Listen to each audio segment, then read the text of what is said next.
Αυτή είμαι εγώ. Με λένε Ιωάννα Δαμαντία και από τις πρώτες μέρες της ζωής μου η μοίρα με έφερε αντιμέτωπη με ένα όχι και τόσο ευχάριστο παιχνίδι.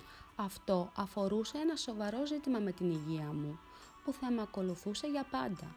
Βέβαια, εμένα ήταν κάτι που δεν με απασχολούσε και τόσο σε εκείνη την ηλικία, γιατί παρόλο που η καθημερινότητά μου ήταν αρκετά πιο δύσκολη, εγώ αισθανόμουν δυνατή και τα πάντα τα έβλεπα με αισιοδοξία. Κάποιες φορές μπορεί στα παιδικά μου μάτια όλα να έμοιαζαν βουνό. Αυτό όμως δεν με έκανε να το βάζω κάτω. Προσπαθούσα πάντα για το καλύτερο.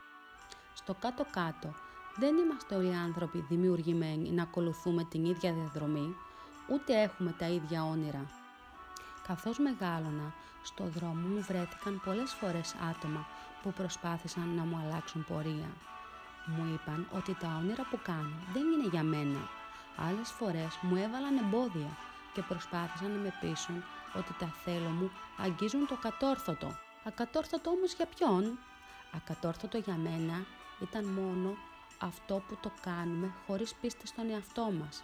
Και εγώ πάντα είχα πίστη σε μένα και ήξερα ότι σε αυτή τη ζωή μπορεί να μην κάνω συμβατική διαδρομή, ούτε το ταξίδι που μου όρισε η μοίρα να είναι το αναμενόμενο, αλλά θα απολαμβάνω την κάθε στιγμή, θα ονειρεύομαι και δεν θα στέκομαι μόνο στην κατάκτηση της κορυφής.